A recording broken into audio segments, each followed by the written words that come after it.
अच्छी हूँ। मैं बहुत अच्छी हूँ। भैया कहाँ है भाभी? अरे वो अंदर कुछ काम कर रहे हैं, आप बैठो, मैं बुला कर लेकर आती हूँ। राहुल, तुम्हारी बहन आई है दोबारा मुंह उठा के। मेरी बहन आई है सिल्की? अरे वाह, खुश तो तुम ऐसे हो रहे हो जैसे पता नहीं कौन सा खजाना लेकर आई है तुम्हारे लिए। अरे तुम चुप हो जाओ यार, देखने दो मुझे अपनी बहन को। अरे मेरी बहन सिल्की। सिल्की, जब तू आई रही थी तो मुझे कॉल करके बता देती, मैं तुझे लेने आ जाता। अरे भैया, प्लान ही इतनी जल्दी बना, उन्हें कुछ काम था इस साइड, तो मैं भी उन्हीं के साथ आ गई। तो वे कहाँ पे है? उनको भी साथ लेके आती ना, उनसे भी मिल लेते। अरे भैया, उनका मन तो था आने का, लेकिन उन्हें कुछ काम था ना, वो भी जरूरी था। कोई बात नहीं, आराम से आएंगे फुर्सत से कभी। अच्छा चल, कोई बात नहीं। अच्छा एक बात बता, घर पे सब ठीक है? कोई दिक्कत, कोई परेशानी या किसी चीज़ की कोई जरूरत हो तो मुझे बता। अरे भैया, अच्छा मैं कुछ लेने आती हूँ क्या यहाँ? मेरा मन था, बस मैं इसीलिए आ गई। राहुल, जरा अंदर आना। अभी आया। अच्छा सिल्की, तू बैठ, तेरी भाभी बुला रही है, मैं अभी आता हूँ। हाँ बताओ, क्यों बुलाया तुमने मुझे यहाँ पे? अरे मेरी बहन आई है, उनके पास जाके बैठो ना, यहाँ बैठी हो। क्यों बैठोगे उसके पास जाकर? मुझे तो उससे कोई बात नहीं करनी। आ जाती है रोज रोज मुंह उठाकर, और अब की बार तो बैग भी लेकर आई है, पता नहीं कितने दिनों में जाएगी। देखो रिमसा, ये घर मेरा नहीं है, और साफ बात तो ये है, ये घर पापा ने बना कर दिया है, ये पापा के पैसों का है, और जितना मेरा है ना, इतना सिल्की का भी है, समझी तुम? अच्छा, अगर उसका हक इस घर पे है तो उसका हिस्सा भी होगा, और अगले दिन बाद वो अपना हिस्सा मांगने लगी तो क्या करोगे तुम? कहाँ जाओगे? देखो रिमशा, मेरी बहन ऐसी नहीं है, ठीक है? और तुम ज्यादा दिमाग मत चलाओ अपना। देखो राहुल, मैं नहीं जानती तुम्हारी बहन कैसी है और कैसी नहीं है, मैं तो बस तुम्हें वेयर कर रही हूँ कि आगे जाके हमें कोई दिक्कत ना हो। और तुम एक काम करो ना, तुम अपनी बहन को जाके बोलो कि वो बैग उठा के हमारे घर से चलती बने। देखो रिमशा, पहले तो आराम से बात करो, मुंह चोरी मत करो, और अगर कल मेरी बहन हिस्सा मांगने भी लगी ना तो मैं खुशी खुशी हिस्सा दे दूंगा उसको।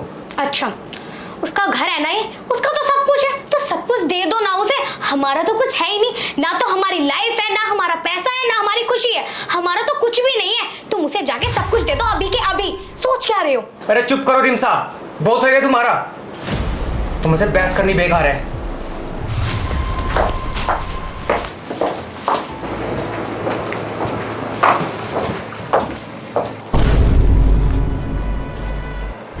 अच्छा भैया, मैं चलती हूँ।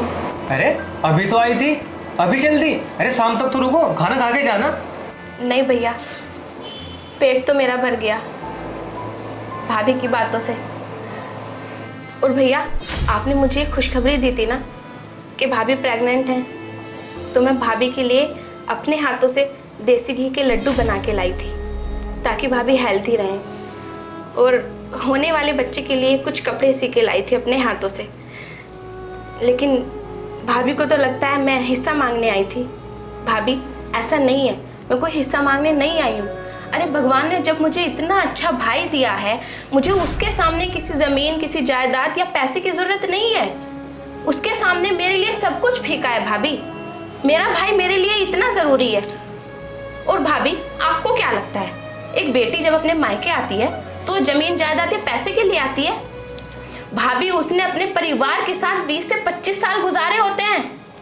वो अपने परिवार के साथ उन पलों को दोबारा महसूस करना चाहती है, उन पलों को जीना चाहती है भाभी। और भाभी, आप भी तो किसी की बेटी हैं, आपका भी तो मायका है, आपको नहीं लगता आप गलत कर रही हो? भाभी, मेरा भाई मुझे बहुत प्यारा है, और मैं इसके पास इसीलिए आई थी ताकि मैं कुछ दिन, कुछ रात अपने भाई के साथ बात कर सकूं और इसके साथ अपने पल बिता सकूं। लेकिन आपने तो कुछ और ही समझा। खैर कोई नहीं, बुरा तो मुझे उस बात का लग रहा है, बस मैं क्या ही कहूँ। भैया, आपसे कुछ कहना था। ये लो लड्डू, और भाभी को टाइम से खिलाते रहना, और मैं कोशिश करूँगी कि इस घर में मैं दोबारा कभी ना आऊँ।